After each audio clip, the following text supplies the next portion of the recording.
And the New York Jets, what else can I say? I do not know how I can say this calmly enough. And, yes, they are out of control.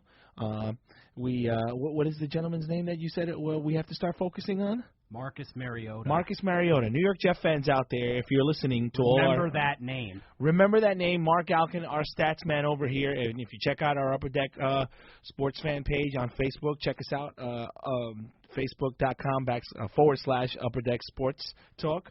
And we're going to try and get Robert on there because he said he deactivated his Facebook. But I don't know, maybe I'll just make up a... You got it back? Yeah, I liked it.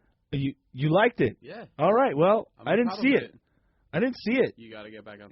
Listen, man, I'm gonna put you on tonight. This way, you can have access. You can post all your hurling stuff there and all that stuff.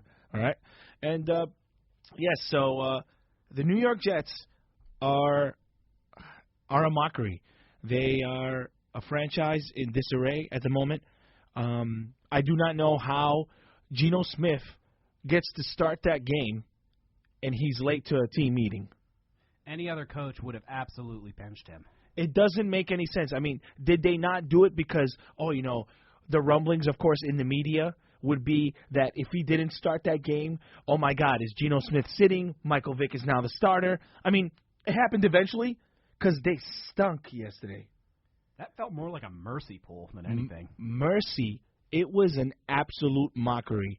This Jet franchise, I don't know. If it wasn't for bad luck, we wouldn't have any luck at all. I mean, I'd rather be a Liverpool fan at this point. Seriously.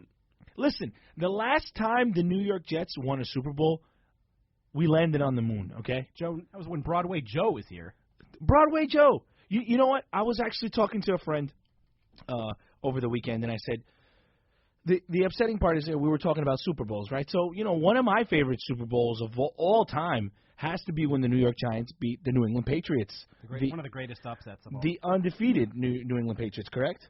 They're right up there with the University. I think it was the '93 University of Houston team that had actually. No, wait, what year is that? The University of Houston team that had Drexler and Olajuwon, yet they still lost in the national championship game. You know what? It's just like that. The greatest team to never win a championship. And of course, in relation to the Patriots, that they were undefeated. It was an amazing Super Bowl. Came down to the last minute. And you know what? I still get very upset because critics in the media now, they'll tell you one of the greatest Super Bowls of all time is Super Bowl III, when the Jets beat the Colts because Joe Namath made the prediction that the Jets would win. I even feel like that's even an insult because as a New York Jet fan, I'm only 31 years old. I was born in 1983, okay? I wouldn't have even sniffed. I've never even sniffed the Super Bowl. All I know is misery as a Jet fan. And just as this season starts to come around, Geno Smith has a pretty decent year last year. The New York Jets finish 8-8, and then the next year starts. August comes around. Training camp comes around, and it's like the Jets are going to be better than the Giants. The Jets are going to be doing all this. The Jets are going to be playing Star Wars against other teams and, pulling phantoms and tricking them. Don't worry about the secondary because nothing's going to happen because we're going to fool the rest of the NFL, and we're going to go to the Super Bowl. Boy, is the joke on the New York Jet fans and on New York, period. I have no idea where this Jet franchise is headed. I don't want to call for anybody's head. I love Rex Ryan. The first thing he said when he came here is he doesn't want to kiss anybody's ring, and he had me from hello. It was like Jerry Maguire. Okay? He had me at hello. And now, when they say the proof is in the pudding? You know what? To take another quote from Jerry Maguire, come on, Rex, show me the money. It's more than show me the money at this point. It's show me the game. Show me the playing. I mean, Richardson came out. It was DeMario Davis was getting interviewed, right? DeMario. And you know DeMario Davis. Yeah, Robert, DeMario. That's his favorite player. And he was quoted saying that they're not practicing hard enough. Not practicing hard enough. That translates, too. You're darn right that translates. What in the world happened in San Diego? Geno Smith was out at the movies. He was at the movies watching The new Ben Affleck film. What's the new? Gone Girl. Gone Girl. It's not even a good movie. Well, did you see it? No, but I'm assuming. Oh man, I hear I hear great though. things about it. I mean, you know what? If you're going to be late to a meeting, I guess it's going to be like at least let it be a good movie. Yeah. And this is bona fide good film. By the way, I heard Ben Affleck didn't want to wear a Yankee hat in that, so he decided. But if it was like Interstellar, which is coming out in the beginning of November, that's going to be the next Christopher Nolan movie, by the way. Really? Looks incredible. So maybe Gino will be late to that game too, because If it was that movie, I'd understand. you know what? He shouldn't have been starting that game just to send him a message. Because you miss a meeting, and then you go out. That gets out, and then you go out and lay an egg. They didn't lay an egg. I mean, this is Actually, they literally terrible. Oh, they laid an egg, a goose egg. Oh my God, goose egg is nice. You know, we're lucky there's children listening to us.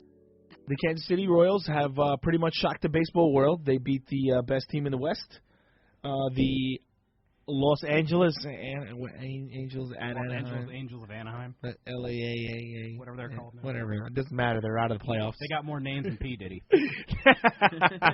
No, but yes, as you know, Robert, the Anaheim Angel, or the Los Angeles Angel, Anaheim, the Angels that play in Los Angeles, they were the best team in the league this year, had the best record, and yes, they're gone.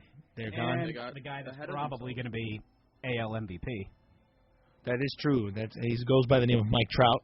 But the best team in the league lost to actually the team that got in by like the wild card. So it's the team that wins a play-in game to get into that series, and they're not necessarily the best team that year, but they're like the best fighter, pretty much. They're the most unpredictable. Yeah, most unpredictable is good. But the Royals are fast.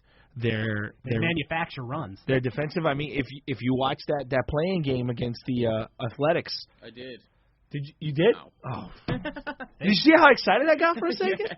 Your eyes lit up. I lit up. I was like, no way he didn't. You know what? We're just gonna set a rule here on Upper Deck Sports Talk. We're gonna have to like watch mandatory baseball. You're gonna have to watch mandatory baseball. I'll watch one game. I gotta congratulate Mike Arbuckle out there, their general manager. Well done. Who, for the Kansas City Royals? Yeah.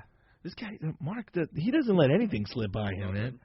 I didn't even know the general manager. But yes, Mr. Arbuckle, thank you. Thank you for providing good baseball and good baseball to the city of Kansas City. I mean, I think that's it, right? The city of Kansas City. It's a good week. It's a pretty good week for them. I mean, they blew out the Patriots.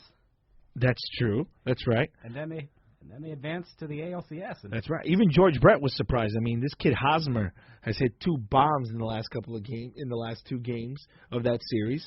Moustakas has played great. They've played great defensively.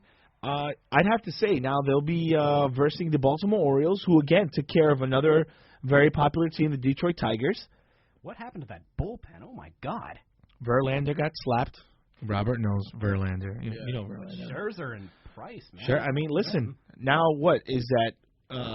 David Price is 0-5 in division series play, I believe. Yeah. Oh my God. It's crazy. I mean, you thought that when they got Price, it was going to be a big deal for Detroit and maybe push them. Yeah, it would have pushed them at least to the ALCS. But not the case. It's been a good year. The offense just fell off the map. It's true, and congratulations to Buck Showalter, who's finally moving on and being successful with a team that he's created and put together, which I'm happy for him. You know, he's got Yankee blood in him. Buck Showalter used to coach the New York Yankees, by the way, Robert. That's way before your time in 1995. The first time since 1997, ever since Cal Ripken. Hey, you know that they've been in the ALCS. I have to admit that ballpark deserves playoff baseball. It's been there. It is the most beautiful. Beautiful. We got to go down there, Robert. And, of course, I was telling Mark, and he almost got insulted before. I was like, listen, man, honestly, I'm going to be real honest with you. The tournament doesn't start till now. The Sweet 16 is now, and now when's, it starts to matter. Before, there was like 85 million teams. It was on 85 million channels. Now I can get focused, man. Sometimes I have, ADD. I can't focus on so many things. I need one channel, 2 channels where I can watch these games, and I can remain focused. Or here's a funny stat I heard today. Tell me. I heard there's over $1 billion lost in production at work when the NCAA tournament is on. Nice. So that's cool.